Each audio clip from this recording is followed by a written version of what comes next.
نحمده ونستعينه ونستغفره ونعوذ بالله من شرور أنفسنا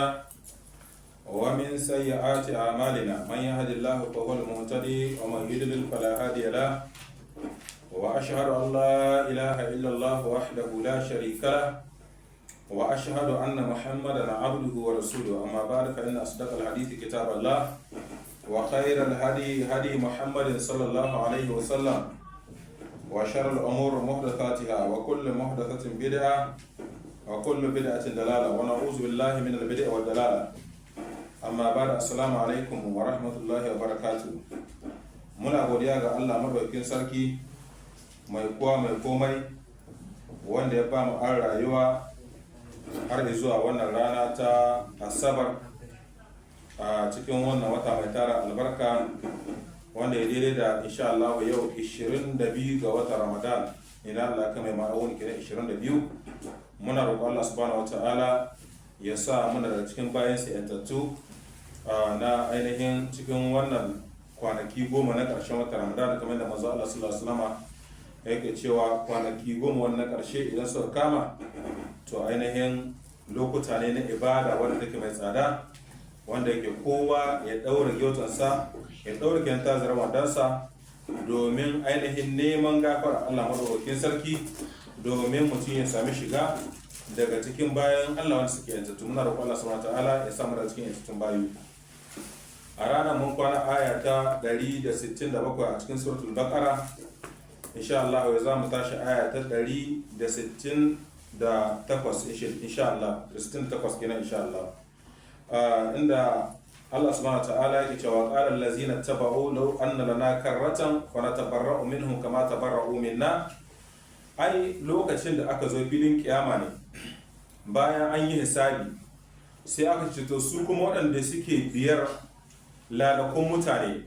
suna jibinta su da ainihin bauta su da suna biyar su duk inda suka ce su ta yi duk inda hanyar da suka sa su hanya ta kwarai ce na hanya ce sukan yarda su bita dan saboda menene sun dauke su ne jagorori na kwarai to sai Allah subhanahu wataala ya ce yake cewa wa qalal ladzina tabawu to su waɗanda suke bi sai ce law anna lana karrata da dai Allah zai dawo da mu a nan gidan duniya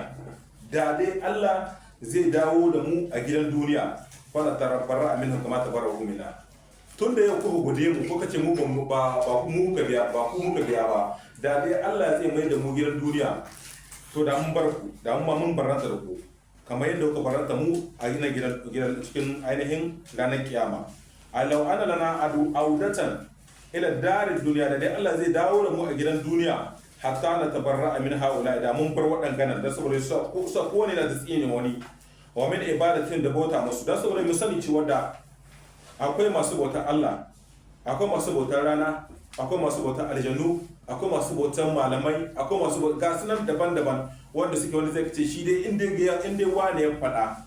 inda wani na ya ce shi sai ce shi na yake biya ba ruwan shi da magana kowa to ire-iren wannan wallahi sai sun tsinuwa ranar tashar kiyama sai kowa tsine wani to da ta kasance haka sai su ce da dai Allah zai dawo da mun gidan duniya da mun barranta daga wanda mun barranta daga wanda mun barkata mu ku daya fala nan tafit ilaihim da ba za mu sake ba wayan ku ba bal wahidullah da za mu kadaita Allah wahdahu shi kadai bil ibadati da bauta wa hum kazibuna fi haza suna kareta junansu ga wannan bal ruddu la'adu limanahu da dai an mai da su gidan duniya sun kuma irin kawo abin suka saba yi na ainihin menene na ainihin sa'a ma Allah na biya ainihin waɗansu mutane da ban aljannu da mala'iku da malamansu wa innahum lakazibun Allah ya ce waɗannan makareta ne kama akhbar Allah ta'ala kama inda Allah subhanahu wa ta'ala ban labari an gure su bi zalika wa la haza qala yake cewa kazalika yurihum Allah a'malahum hasarat haka ne za a nuna musu ayyukansu sun yi hasara alaihim da wannan ayyukan da suka yi ay tazahabu wa tadmahilu kama qala ta'ala wa qadimna ila amilu min amalin faj'alnahu haba'an mansura lokacin da za a zo da waɗansu ayyukan waɗansu bayan Allah filin kiyama to sai a sanya wannan ayyukan su kura abin shekewa gashi sai an tara musu ayyukan su za su ga lalle cewa da waɗannan ayyukan za su kai su gina aljanna amma ko kan zuwa su wannan ayyukan din sai ayyukan zama to kura abin shekewa ya zama to wannan ayyukan ba su amfani su me yasa haka nan na saboda sun yi wannan ayyukan ba dan Allah ba. Duk abin da ka yi ba dan Allah ba ka yi aikin banza. Kamar misali wanda suke riya, kamar wanda suke bauta wani kuma bayan Allah, kamar wanda suke bauta gumaka, kamar wanda suke biyan aljannu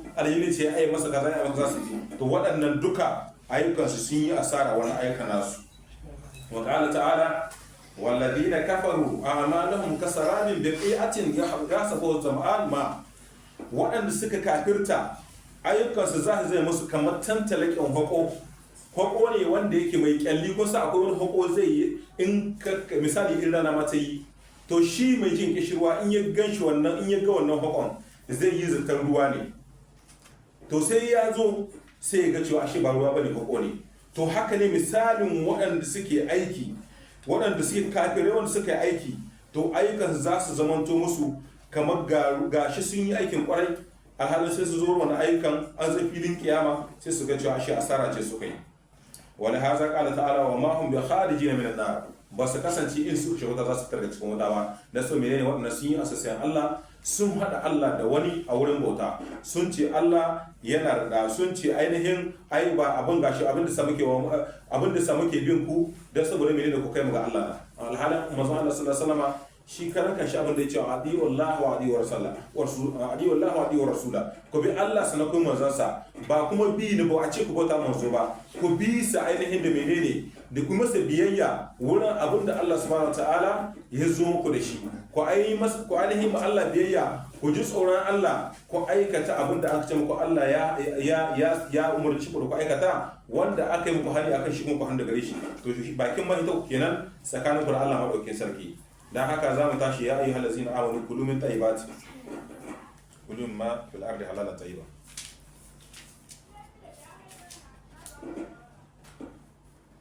أعوذ بالله من الشيطان الرجيم.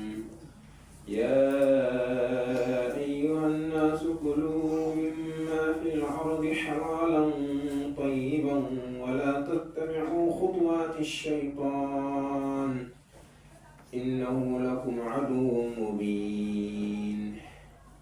إنما يأمركم بالسوء والفحشاء وأن تقولوا على الله ما لا تعلمون. نعم. Allah subhanahu wa ta'ala yake cewa ya ayyuhan nas, nan kenan kira ne na an kira duka mutane ga baki daya. Ya ku mutane, kulu min ma fil ardi halalan tayyiba, ku ci abin da yake, ya ku mutane ku ci abin da yake a cikin ƙasa halalan wanda yake na halal tayyiban mai daɗin ci. Wala tattabi'u khutuwatish shaitan, kab ku bi ainihin huduba ta shaitan, shine yana ce muku to ku yi wannan ku yi wannan, ku kauce mu umarnin Allah. Innahu lakum aduwwun mubin, domin shi shaitan makiyinku ne mubin kun mabayyani. Da saboda menene mu sani cewa mun yi bayani a nan da cikin suratul baqara baya dangane da abin da ya shahi shaitan. Shaitan shi makiyin babanmu ne, makiyin babanmu ne annabi Adam alaihi salatu wassalam. Sino lokacin da aka halicci annabi Adam alaihi salatu wassalam a gidan aljanna yake, amma kokowar da shaitan yayi ta yi har sai ya ga cewa da dasur an ce masa an umarce sa da yayi menene, yayi sujada ga annabi Adam alaihi salatu wassalam ta gaisuwa, to sai duka mala'iku suka gaisuwa, shi kuma sai ce a shi da aka halice shi da ainihin ƙasa da laka, sannan kuma shi da aka halice shi da wuta, sannan kuma a ce kuma ya zo yayi sujada gare shi, a nan kai tsaye sai ya girman kai sai ya kasance da cikin kafirai. To daga nan shi kuma duk shedan kullum abin da yake bida shine ya zai yi ya sami abokan shiga gidan wuta, dan saboda yayi baran da Allah subhanahu wataala ya kore shi daga rahamarsa. Shi yayi sanadiyya annabi Adam alaihi salatu wassalam ya shigo cikin gidan wannan duniyar har muka tabbata cikin wannan kasar. Kenan shi yasa Allah subhanahu wataala yake jin hankalin mu, wala tattabi'u khutuwatish shaitan, kar ku bi khutbar shaitan, innahu lakum aduwwun mubin, domin shi makiyinku ne mabayyani. Innama ya'murukum bis-su', domin shi shaitan yana umurtu ku ne da ku yi aiki wanda baya da kyau, ku yi aiki mai muni, wal fahsha da al fahsha, wa an taqulu ala Allahi ma la ta'lamun, sannan kuma ku faɗi abinda Allah subhanahu wa ta'ala bai faɗi ba, kuma alhalin kun kasance ba ku sani ba. kun kasance ba ku sani kenan kuna kirkira ma Allah ƙarya kuna ma Allah ƙarya ba tare da ainihin an sauka sun da hujja akai ba kenan kaga wannan hali ne na shedan kenan don saboda haka mu yi kokari mu yi ta neman ainihin kariya daga Allah subhanahu wataala daga sharrin shedan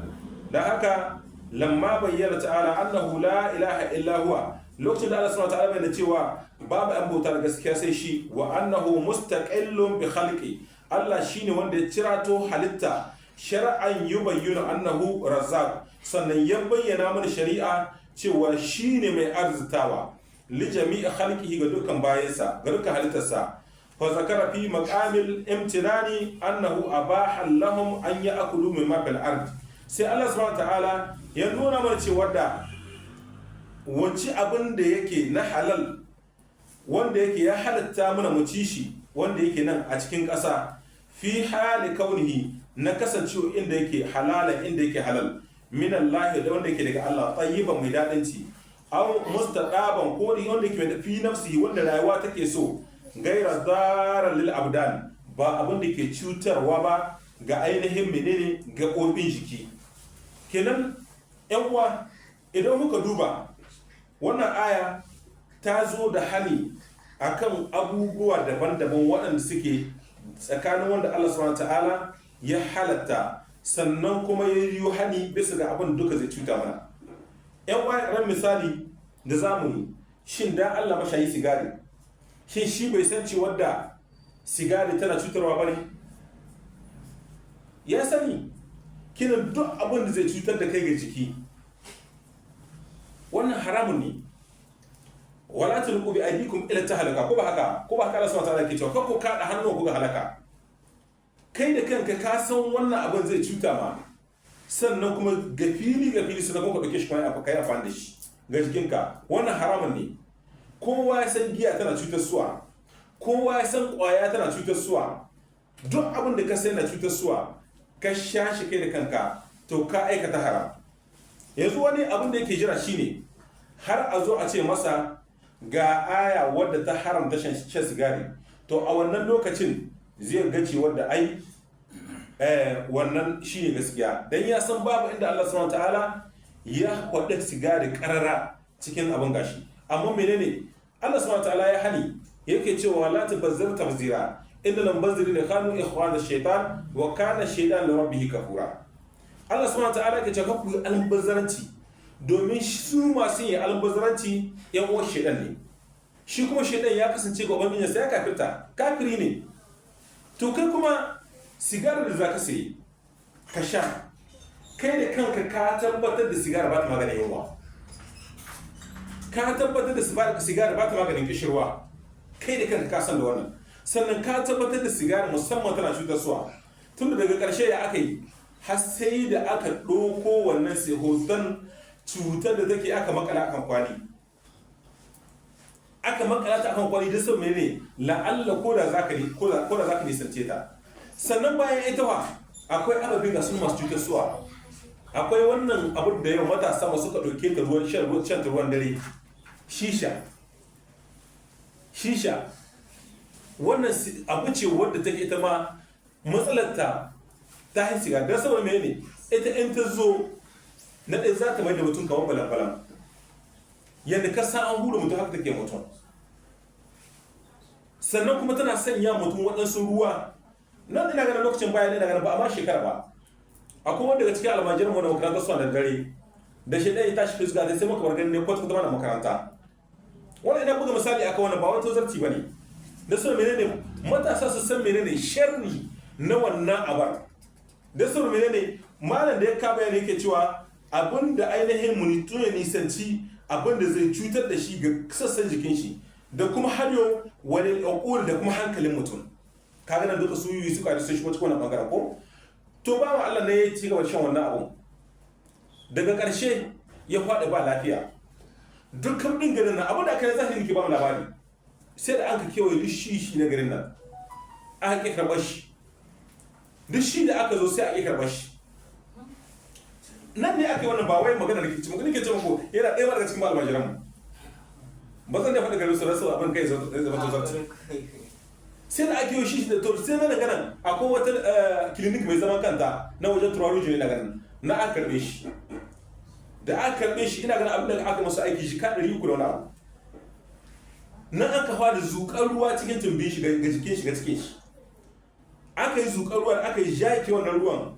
da ya farfado sai ce a tai a kai shi gida ɗan wasu ka ce an ki a kai shi gida an ki a kai shi gida kira kaga menene nan wannan aya ta yi hani wala tulqu bi aydikum ila tahaluka kan ku kada hannuwan ko cikin halaka kai da kanka da kanka ka san abin da zai cutar da kai sannan ka misali a yanzu ga abubuwa ga sanin na halal an yi su birjik wanda ke mai bayani a baya kai da kanka ka sani da Allah subhanahu wataala ya ce ka sha giya maimakon wannan abin da za ka sha ga na daɗi da Allah ɓangaren sikirari yanzu an sa ka lisa yanzu ka yi lisa ba su ba ka lisa sikirari wanda za ka lisa ka ce ainihin ka ce abin ga shi ko ka ko lis muna da sauransu kai ta lisa hasu ba ka isa ka lisa su kai tsaye ba sai an baka lokaci ko sai ka ɗauki takarda kina kaga Allah subhanahu wataala ya haramta maka abin da za ka buguwa amma duk abin da ya zama toci wanda mai alkalla wanda ainihin zai cutar da kai to kai kokari ka bar shi kaga Allah subhanahu wataala na yi wani hani akwai kuma menene Allah subhanahu wataala ke cewa shi shedan shine yake nuna muku inna ma ya'murukum bisu shi na umurnin ku ne da ainihin ku aikata mummuna abin da duke bayar da ke wal fahsha har ya kai ku bangaren zina wa an taqulu ala allahi ma la ta'lamun kaga wannan ma yake in shigowa bangaren magana masu cewa kai mu a Allah na samu da Allah bai so da ba za mu yi ba haka suke faɗa za ka ga mutum cikin lalaka ma cikin ainihin waɗansu abubuwan da su dace ba sai ce Allah na kaddare shi da haka Allah bai umurni da ai mummuna sai da shi umurnin ka da kai mai kyau amma duk lokacin da ka ga mummuna ko ma kanka ko ko ainihin shi ɗan ya zura ka ka nemi kariya ga shan rayuwarka ka nemi kariya ga son rayuwarka ka nemi kariya ga shedan shi ne mafita gare ka amma ka san kai da kanka Allah bai ce ma ka zo ka ɗauki sigara ka sha ba Allah bai ce ma ka ɗauki shisha ka sha ba tun da waɗannan abubuwa ne waɗanda suke cutarsuwa a zahiranci ba a goye ba akwai wani bawan Allah shi ma wanda shi ma muka gani ina gani yau akalla an kai shekara 2003 ni ba gani shi amma sai aboki na ce min wanda akwai wani shi a cikin tasha ya mai in ya ja sigari sai ya buga gabanin su na haifi ceto kuma likitoci suka ce in ya bari kuma mutuwa zai in ya sha sigari hayakin zai makale cikin kirjinsa sai ya ira abin nan ya buga gaba sannan wani hayakin ya samu ya fito in kuma ya bar sigari din kuma zai shiga cikin matsala kuma shin da Allah wani wace irin jarabawa ce kenan kai maka ne ka san duk abin da yake Allah subhanahu wataala ya haramta shi to ya ga ainihin abin da yake din cutarwa ciki shi ya sace maka kai kenan da saka ma da yake cewa ai inna ma ya'murukum bisu ai abinda duka yake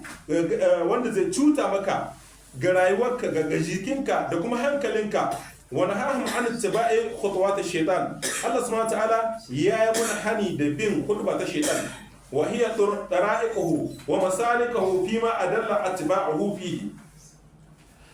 Allah subhanahu wataala ya hani akan bin hanyoyi na shaytan da duka wasu abubuwan da yake sanyawa na batarwa da kuma bi ga hanyar shi min taharimin da abinda Allah subhanahu wataala ya haramta wanda yake bahairi wasawa'ibi wal wasili wa nahwiha wadansu abubuwa ne wadanda suke kaga shedan shi yake nuna maka ai wannan in ka bi shi kamar misali wanda suke ainihin arna sukan doki gumaka da ainihin wadansu ababe wadanda suke da dabbobi yanzu haka akwai inda ba a cin yanzu haka akwai da ba a cin saniya na saniya gari su haramu ne wani saurayi ita wannan saniyar ita suke bota ma a nan ƙasar indiya ne akwai adda wannan akwai waɗansu wanda suke bauta ma wuta duka can duka aka yi duka samun su akwai waɗansu wanda za a keɓe mara raƙumi a ce wannan raƙumin ba za a ci shi ba ai na gumakanmu ne kaga duka irin waɗannan abubuwan duka Allah ya halista amma kai kuma ka zo ka haramta wannan duka abubuwa ne wanda shedan yake sa mutane mimma kana zinatan na abin da ke na kawa lahum gari su fi jahiliyyati ma akan lokacin jahiliyyar su kama fi hadisi iyad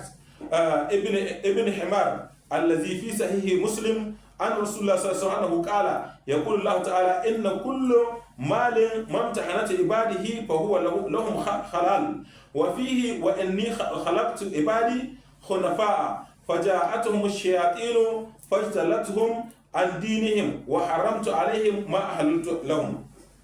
Wannan hadisi ne na ibn Himar wanda yake yazo a cikin sahihi Muslim, yace manzo Allah sallallahu alaihi wasallam cewa inna kullu malin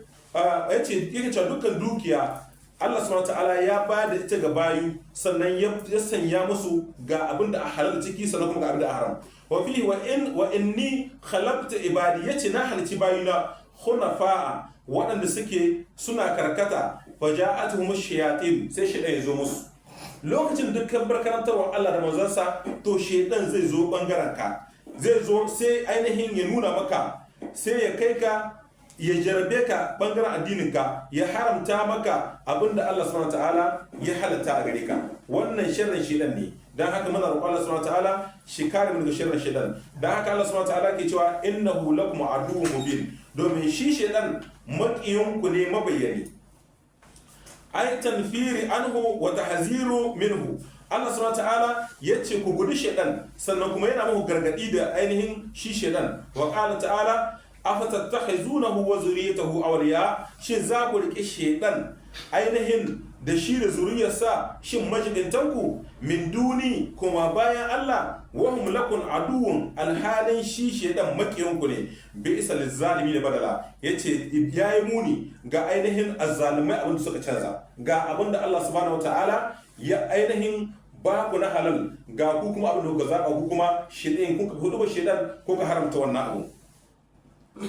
Sana Allah subhanahu wa ta'ala ce wala tattabi'u khutuwat ash-shaytan, ay qila kullu ma'asiyatin, dukkan ainihin ma'asiyatin la, duk abin da za a sa wa Allah wannan ku gude shi, min khutuwat ash-shaytan, wannan yana cikin khutuwat ash-shaytan. Wa qila hiya nazghatu ash-shaytan, shine fisga da shaytan yake, wa qila khuta'uhu, shine ainihin kurakuran da shaytan yake sanya mutun shi. Wa qawluhu innama ya'murukum bis-su', shi shaytan yana umurta ku ne da ku yi mummuna wal fasha da alfasha, wa an taqulu ala Allahi ma la ta'lamun, sannan ku faɗa ga Allah abinda ku kusance ku sani ba. Ai innama ya'murukum aduwukum, domin shi makiyin ku ne, shi shaytan yana umurnin ku ne bi af'al sayyi'a, da ku aikata mummuna, wa aglaza minha fahishatan, sannan kuma da ya tsananta muku da menene yin alfasha ka zina, kamar abin da ya shahi zina wa nahwi da makamantansa. Wa aglaza min zalika, sannan kuma ya tsananta ga wannan, wa huwa qawlu ala Allahi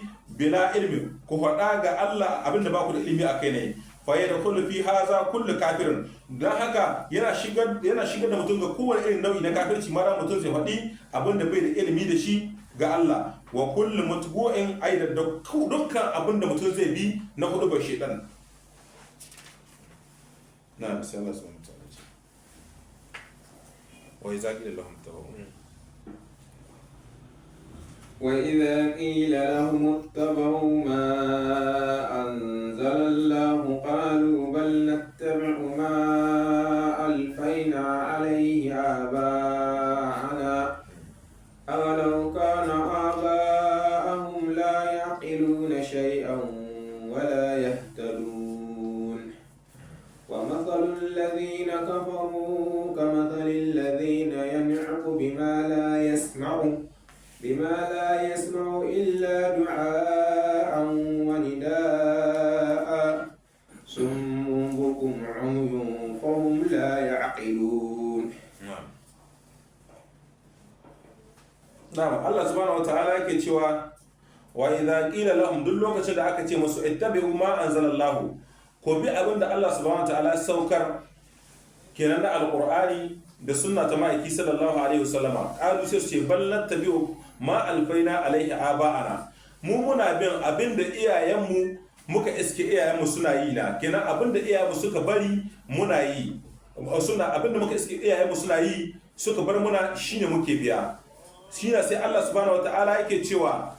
awalau kana aba'ahum, shin koda iyaye sun kasance la yaqiluna, ba su hankalta ba shay'an da wani abu, wala yahtadun kuma koda ba shiriyuna ba. Wannan fadar Allah madaukakin sarki ne, na saboda mai koyau zaka sami ire-iren wannan ababuwan waɗanda ake faɗa a mu abinda mu in kace musu Allah ya ce annabi ce su abinda sun gada ga iyayensu su ba su gadi wannan ba. Kaga wannan faɗa ce ta ainihin menene waɗanda sai kafiran baya suka yi, dan haka Allah subhanahu wataala yake cewa idza qila lahum ittabi'u ma anzalallahu, duk lokacin da aka ce musu zo su bi abin da Allah subhanahu wataala ya saukar, qalu sai su ce bal nattabi'u, mu dai zamu bi ma alfaina alaihi aba'una, abinda iyayen sun ka bar muna. Awalau shine Allah subhanahu wataala mai da radi aka wannan, awalau kana aba'ahum la yaqiluna, shin ko da iyayenku ba su hankalta bane, ba su da ainihin hankali, shine ke dauka wannan dauka na wasara shay'an da wani abu, wala ya ta dun ko da ba shari'u bane sai su da ku ba za ku bi ainihin kiran da Allah subhanahu wataala yake muku ba. Shi ya sai Allah subhanahu wataala yake cewa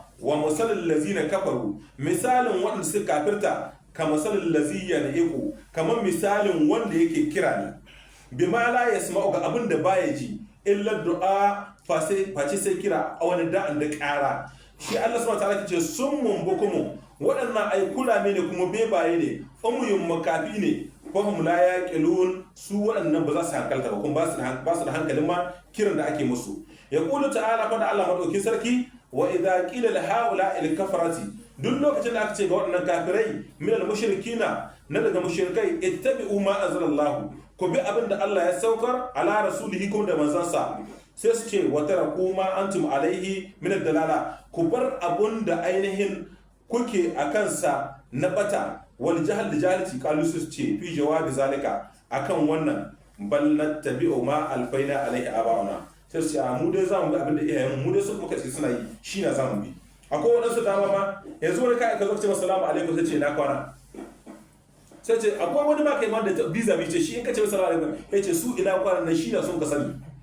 ina kwana shi suka zai ko shi za shiri. Kaga wannan ai abun gashi ne, manzo Allah sallallahu alaihi wasallam ya raba kwalala, yake ce an mutum ya ce maka assalamu alaikum wa rahmatullah, ka ce wa alaikum assalam wa rahmatullah, ka sami lada goma sami lada goma, kai kuma sai ka ce a tattam kai ba za ka rabu wannan ba. Kaga ba a kawo hujja da iyaye ma dama ba a kai ilimi ba ne,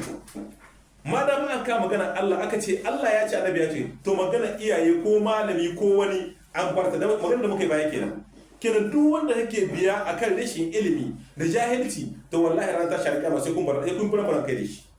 Kenan da saboda haka kenan sai ce abinda muka iske yawo ai ma wajanna alaihi aba'ana, abinda muka iske iyaye mu suna yi, ai min ibadatul asnam, na bautan gumaka, wal andad da ainihin kiyoshin da suka samu Allah madaukakin sarki. Dan haka manzo Allah sallallahu alaihi wasallam lokacin da ya musu kira sai suka ce a su dai gaskiya su abinda suke biya abinda iyaye suka bar musu shida na gumaka da ainihin kishiyoyi ga Allah suka sa. Qala Allah ta'ala munkiran alaihi walau kana aba'ahum, sai Allah subhanahu ta'ala ya maida musu raddi, ko da iyayenku sun kasance ai la yaqtaduna, ba su koyi bihim wa yaqtafuna a asarahum, sai kuna bi la yaqiluna shay'an wa la yahtadun, ko da ba su hankalta bane da wani abu, wala yahtadun, ko da ba shiriyu bane. Ai laysa lahum faham, ba su da fahimta wala hidayati ko shiriwa. Kina kaga wannan matsala ce babba, in dai aka ce maka Allah ce annabi ya ce, to magana iyaye da kakanni to wannan duka ajiyar da kake. Summa daraba lahum ta'ala masalan, sai Allah subhanahu wa ta'ala buga musu misali, kama qala ta'ala, kama Allah inda almadaukin sarki yake cewa lil ladzina la yu'minuna bil akhirah, misalin wanda suka yi basu imani da ran lahira ba, masalin sau, kamar misalin a ainihin abu ne wanda yake maimuni. Faƙala wa masalar lazina kafaru, misalar su kafirta ai fi ma hum fi, ga abin da suke akan sa min al-gayyi na ainihin kafirci, wadda lalata da bata wal jahilci, ka masalar lazina ko ma la yasma'u, kamar ainihin mai kira ne, mai yin tsawa. kan misali sai ma da ya cewa illa du'a wanda a face sai kira da tsawa ɗaya suke ji, kaddawa bai kamar dabba ne salihatul lati, wanda ake ma tsawa ita wannan la tafqahu, wanda ba ta fahimtar mai kira abin da ke kira, ma yuqal abin da ke cewa la hagare ta, bal iza naqa'a, sai inda yi wannan ƙara yi wannan tsawa biha ra'iha, mai kiyonta, ai da aha ya kira ta ila ma yurshidu, haka abin da zai shirin da ita na tafi wata hanya, la tafqahu, ba za ta fahimce shi ba, ma ya kulu ga abin da yake faɗa, wala tafahamu, ba za ta fahimce shi ba, bal inna ma tasma'u sautahu, tana jin sautin shi ne kawai, fakada kawai. Wakila inna ma haza masal durabin lahum, Allah subhanahu wa ta'ala ya buga wasu misali fi du'a'ihim asnam, akan bauta da suka ga gumakansu, allati la tasma'u wanda ba sa jin su wala tubsiru kun ba su ganin su inda Allah subhanahu wataala yake cewa abunda wanda ke bauta ma wala yubsiru wala yughni anhu shay'a waɗannan ba su ainihin ganin ku kuma ba su amfanin ku da wani abu kenan shine la tasma'u wala tubsiru ba su jin ku sannan kun ba su ganin kenan ko da kun kira su ba su biya su muku bukatar ku wala ta'qilu shay'a kun ba su da hankalta da wani abu اختاره ابن جرير الأول لأن الأصنام yake cewa domin wannan magana farko domin su gumaka la tasma'u shay'an ba su jin komai kenan duk masu bauta gumaka kamar masu bauta annabi Isa da suka zo suka hukunki da sauransu kaga waɗannan suna kira suna cewa ai wane kaza amma ba su jin su bai ji wala ta'qilu hukum ba zai hankalce su ba shi cewa ga abin da suka nihi a'a wala tafsiru hukum baya ganin su wala badasha kun baya iya damka ko abin da kala hagare su wala hayata fiha kun ba su da rayuwa summun bukumun su wannan kurame ne kuma bebaye ne umyin kuma kafi ne ai summun an sama'i ba su jin komai alhaq ba su jin gaskiya bukumun sannan kuma bebaye ne la yatafawwahuna ba su ainihin fahimta komai umyin makafi ne an ru'yati akan su gani dariqihi hanya wa masalakihi fahum la yaqilun kun ba su da hankali ai la yaqiluna shay'an ba su hankalta da wani abu wala yafhamuna kun ba su fahimta kamar qala ta'ala wallazina kazzabu bi ayatina lalle wanda suka karanta ayoyinmu summun wa bukumun ai kurame da kun bebaye ne fi zulmati suna cikin duhu man yasha illaha duk wanda Allah ya so yudillu sai ya batar da shi wa man yasha duk wanda ya so ya ja'alahu ala siratal mustaqim sai ya sanya shi akan hanya wadda take miƙaƙiya dan haka muna roƙon Allah subhanahu wataala ka shiryar da mu bisa ga hanya miƙaƙiya shi yasa a kowane wani lokaci ana da buƙatar addu'a gare ka ya muqallabal qulub sabbit qalbi ala dinik ya kai mai jijiyo zuciya ka tabbatar da zuciyata akan addininka ya musarrafal qulub ya kai mai jijiyo zuciya sarraf qalbi ala ta'atika ka juye zuciyata akan yi maka da'a sannan kuma akwai addu'a ihdinas siratal mustaqim ka shiryar da mu ga hanya wadda take madaidaiciya miƙaƙiya Allah subhanahu wa ta'ala ya ayyuhallazina amanu kulu min tayyibati يا أيها الذين آمنوا كلوا من طيبات ما رزقكم واشكروا الله ما رزقناكم واشكروا لله إن كنتم إياه تعبدون إنما حرم عليكم الميتة والدم ولحم الخنزير وما أحل به لغير الله فمن اضطر غير باغ ولا عاد فلا إثم عليه إن الله غفور رحيم. نعم. Allah subhanahu wa ta'ala yake cewa ya ayyuhal ladina amanu na kaga an kuwa magana ya ku wanda suka yi imani kulu min tayyibatin har yanzu da ana Allah subhanahu wa ta'ala yana jan ainihin hankulan mu kenan abin da yake tayyibat ku ci mai kyau ya ayyuhal ladina amanu ya ku wanda ku imani kulu min tayyibatin ku ci abu wanda yake mai kyau ma razaqnakum ga abin da muka arzuta ku da shi washkuru lillahi ku gode ma Allah in kuntum iyyahu ta'budun in kasance Allah shi kuke bauta ma innama harrama alaikum almaytata Allah subhanahu ta'ala ya haramta muku mataccen abu duk abin da ya mutu to shikenan ya zama haram gare ku waddanmu da jini Allah subhanahu ta'ala ya haramta muku jini wa lahamul khinzir da nama alade wa ma uhilla bihi li ghayrillah da abin da an ka yanka ba dan Allah ba wa man turra ghayra bagin wanda duka yake yana ainihin matuƙar jiwa na cikin wata tafiya wala adin kun ba dan wani ƙetar iyaka fala isma alaihi wannan bai laifi kenan mutum yana kan tahiya ya sami masai sabon masai kuma yunwa ta kama shi kaga yanzu mawaci hanya ce a cikin wannan tahiya gada ne ake irin wannan tahiya makawai tahiya mutum ya shiga sunkurin daji babu garuruwa da yawa to a wannan lokacin mutum in yana cikin tahiya ya ga wani yana cikin yunwa ya ji yunwa za ta halaka shi to ya sami wani mushi hanga to yana iya ɗiba cikin wannan mushi ɗin ya gasa ya ci amma lokacin da ya gaza kai gari to ya zubar wannan ya zama haramun gare shi inna Allah ghafurur rahim domin in mutum yayi hakan ga to wannan Allah subhanahu wa ta'ala ce fala isma alaihi bai da laifi inna Allah ghafurur rahim domin shi Allah mai gafara ne mai rahama ne sannan kuma anan ma cikin suratul ma'ida Allah subhanahu wa ta'ala yake cewa hurrimat alaikumul maitata Allah subhanahu wataala ya haramta muku mataccen abu dan bisa biya mutu haramun ne, sai dai akwai abu guda daya mataccen abu na cikin ruwa shi wannan halal ne, kifi ne, wata crevet ce da sauran wasu ababe waɗannan duka dan sun mutu wannan babu da hiri ku ci su ba da tun da ka ba mai kama kihi da haka kihi yana haituwa wani lokaci matacce kenan haka ba a yanka shi kenan wannan halal ne, duk abin da yake cikin kogi wannan mataccen cikinsa halal ne, amma duk abin da yake cikin sarari in ya mutu wannan haram ne. Cikin suratul ma'ida Allah subhanahu wa ta'ala ya ce wa hurrimat alaykumul maytata, Allah subhanahu wa ta'ala ya haramta muku cin masai wa damu da jini wa lahmul khanzir da nama alade wa ma uhilla li ghayri Allah da abin da an ka yanke ba da Allah ba, kenan an yanka shi da saboda gumki ko dan wani abu. Bihi wal munhanikatu da ainihin dan bisa wanda ya shaƙe, dan bisa wanda ya shaƙe ya giya ta zarge shi shine wal munhanika, wal mawquzatu da kuma wanda aka jefe yana iya da shikir kuma tabbas ba zai rayu ba, to shi wannan shi ma ba a ci. Aya ce ta alqur'ani ba wani ne da fada ba. Wal mutaraddiya da kuma wanda ya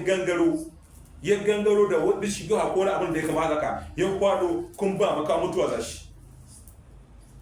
Wannan aya ce cikin suratul ma'ida. Sannan wannan diha da kuma wanda dan uwa ta soke shi, amma kaga duka wannan ana ai ko ba kawai duka ana cewa ko ba kana sai ce an zabura yanki, amma Allah subhanahu wataala ya yi magana cikin alqur'ani ba, kuma ba na zo wanda mai wale wa'azin wadansu malamai da wasu ba, amma an ci cikin wata mazhaba sun nuna inda aka zo ana iya yanka a ci, amma nan ganin karara Allah subhanahu wataala ya ce wal munhalikatu akuya ko wani rago wanda ya shake kuma ba makawa mutuwa za shi ba in dai ko saki ne aka ba zai rayu ba,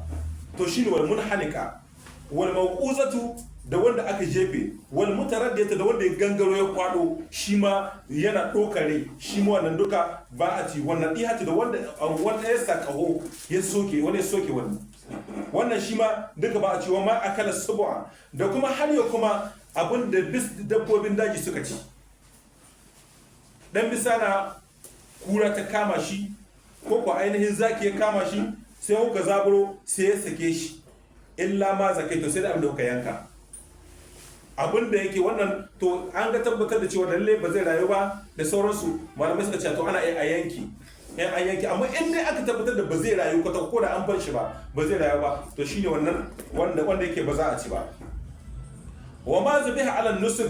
da abin da aka yanka ga ainihin menene ga ainihin gumaka, wa an tastaqsimu bil azlam da kuma abin da aka rarraba ga kibau wanda shike wurin ainihin kibau na ainihin diba sa'a da sauransu.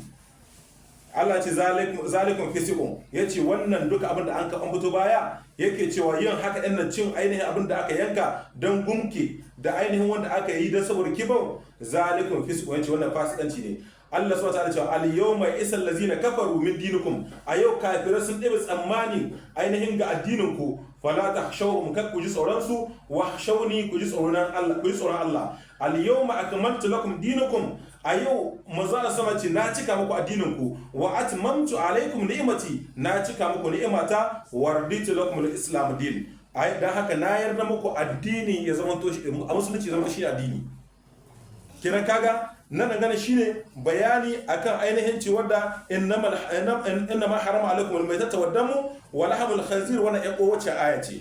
dan saboda abin da ya sa da kawace aya li ghayri llahi kuma tawra ghayra bagi wanda shike yana kan tafiya a cikin larura bai samu abin da zai ci ba, yana yunwa za ta halaka shi, to in ya ga mushi wannan yana iya ci, wannan halal da gare shi. Da haka Allah subhanahu wa ta'ala yake cewa inna allaha ghafurun, Allah mai gafara ne kuma mai rahama. Na'am, sannan ya kula ta'ala amuran ibadahul mu'minina, Allah subhanahu wa ta'ala yayi umurni ga bayansa mu'minai bi akali min at-tayyibat da su ci abin da yake wanda kyakkyawa, ma razaqahum ga abin da ya arzuta su ta'ala madaukin sarki, wa an yashkuruhu da su gode masa ta'ala madaukin sarki ala zalika akan wannan in kanu abidahu in sun kasance bayansa. Wal akal min al-halal sabab, abin da yake ci na halal yana da sababba lituqabbila du'a, dan saboda menene karba addu'a. In mutum ya zama to mutum halal ne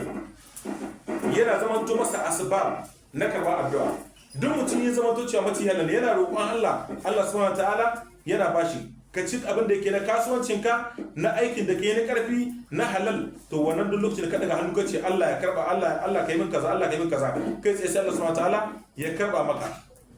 kama annal akala min al haram kamar yanda yake cin haram yamna'u qabulud du'a wal ibadati Allah subhanahu ta'ala yana kin karba addu'a kuma da maka zama to mutum mai cin haram